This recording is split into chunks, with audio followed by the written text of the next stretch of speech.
Di jantung Papua, tersembunyi dunia yang terlupakan zaman. Hutan seluas 9 juta hektar ini adalah rumah suku Korowai, suku terisolasi yang baru ditemukan tahun 1974 oleh misionaris Belanda. Bayangkan, mereka hidup tanpa listrik, tanpa logam, bahkan tanpa pengetahuan tentang Indonesia. Menurut antropolog Dr. Petrus Boomgaard dari Universitas Amsterdam, lingkungan ini adalah ekosistem paling mematikan di bumi. Di sini, ular piton sebesar batang pohon berbaur dengan nyamuk malaria pembunuh. Banjir bandang bisa menyapu permukiman dalam 10 menit. Tapi, Korowai punya solusi jenius. Rumah pohon setinggi 40 meter. Rumah-rumah ini dibangun dengan rotan dan kayu besi Papua, bukan sekadar tempat tinggal. Mereka adalah benteng dari roh Laleo yang dipercaya menculik anak-anak saat malam. Seperti diungkapkan dalam jurnal ekspedisi 1978, tangga rumah dirancang untuk ditarik ke atas. Mengapa? Agar roh jahat dan musuh tak bisa masuk. Inilah zaman batu yang masih berdetak di abad ke-21. Dan di balik keindahannya, tersimpan ritual paling mengerikan yang pernah dikenal manusia. Rumah pohon Korowai adalah mahakarya arsitektur purba. Dibangun tanpa paku atau alat modern, hanya bermodal kapak batu dan pengetahuan turun-temurun. BBC mencatat, satu rumah membutuhkan 30 hari kerja keras 15 orang. Rahasianya, kayu nibung yang tahan rayap dan rotan yang dianyam seperti jaring laba-laba.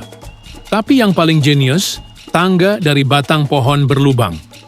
Bisa diangkat setiap malam untuk halau laleo atau serangan mendadak suku saingan.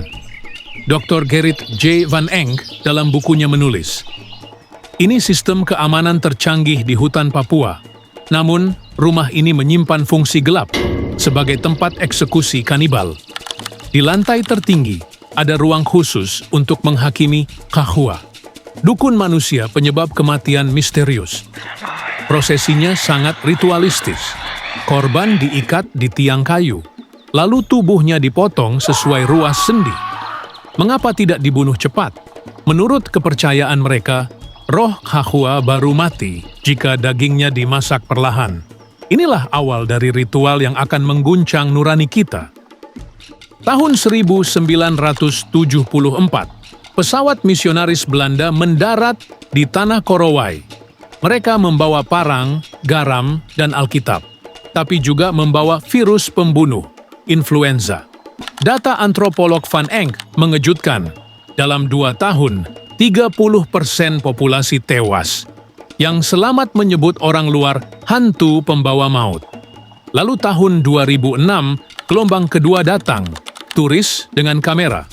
Seorang pemandu, Markus, mengaku pada BBC, turis bayar 5 juta rupiah hanya untuk foto rumah pohon.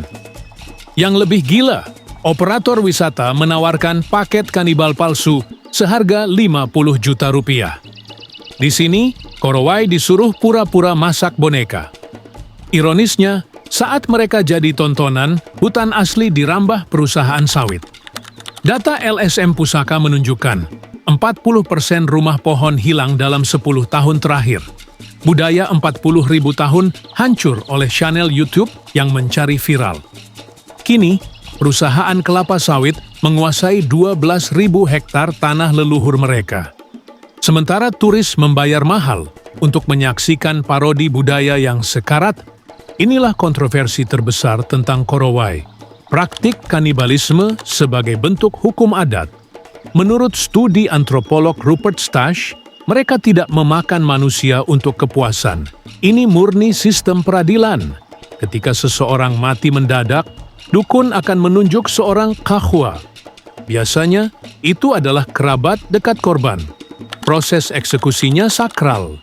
Tubuh kahwa dipotong di 12 ruas sendi, lalu dibakar di api kecil. Asapnya wajib dihirup keluarga korban. Mengapa? Untuk menyucikan roh mereka.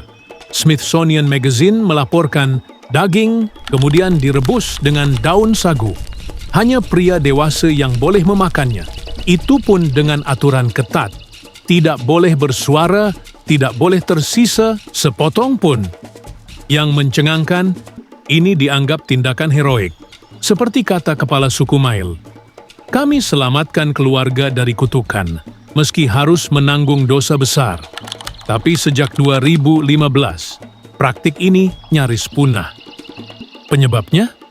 Generasi muda lebih takut pada polisi Indonesia daripada roh jahat. Lihatlah Yonas, remaja Korowai pertama yang kuliah di Jakarta. Dalam wawancara BBC 2022, ia berbisik, "Saya malu ketika dosen sebut suku saya kanibal." Tapi di kampung, ayahnya masih berburu dengan panah beracun. Racunnya dari pohon renge bisa melumpuhkan babi dalam 10 detik. Inilah pecah belah nyata. Generasi tua bertahan di hutan, anak muda jadi pemandu wisata. Tragisnya, ketika LSM datang bawa bantuan, malah picu konflik. Tahun 2018, sumbangan selimut dibakar kepala suku. Alasannya? Itu jinakkan roh pemberani kami, kata Boas dalam dokumenter Korowai, The Last Frontier. Antropolog Stash memperingatkan, mereka punya sistem sosial kompleks yang kita hancurkan demi eksotisme. Sekarang, hanya 4.000 Korowai asli tersisa, dan setiap bulan, 2 orang tua pemegang rahasia obat tradisional meninggal tanpa penerus. Pengetahuan kuno tentang 132 jenis tanaman obat dan racun berangsur punah, tergantikan parasetamol. Di akhir kisah, mari renungkan, siapa sebenarnya kanibal di sini? Korowai makan daging manusia demi keadilan adat, tapi kita makan budaya mereka demi tontonan. Kepala suku Boas berucap, orang luar rampas tanah kami, sebut kami biadab, tapi merekalah yang habisi kami perlahan. Ini bukan metafora. Tahun 2021, perusahaan sawit gusur 12 desa Korowai tanpa ganti rugi. Sementara video tur kanibal dapat 20 juta views di TikTok. Tapi ada harapan. Aktivis muda Korowai seperti Klina kini dokumentasikan bahasa lewat smartphone. Mereka unggah 500 resep obat tradisional ke cloud server LSM. Seperti kata antropolog Margaret Mead, menyelamatkan budaya bukan mengawetkannya di museum, tapi beri alat untuk bertahan. Mungkin dengan cara ini, teriakan terakhir Korowai tak akan lenyap di telan hutan. Atau keserakahan kita. Langkah pertama, hentikan eksploitasi. Hormati mereka bukan sebagai kanibal, tapi sebagai manusia dengan hak yang sama. Karena di hutan Papua, kita sedang menyaksikan kematian sebuah peradaban unik. Terima kasih telah menyaksikan perjalanan ini sampai akhir. Seperti api unggun Korowai yang tetap menyala di tengah gelap, harapan kita tak pernah padam. Jika kisah ini menyentuh hati, beri 1 like sebagai tanda dukunganmu. Subscribe untuk jelajahi lebih banyak warisan Nusantara. Sampai bertemu di petualangan berikutnya, di mana kita tak hanya menonton, tapi juga belajar. Jadi, sampai jumpa di video selanjutnya.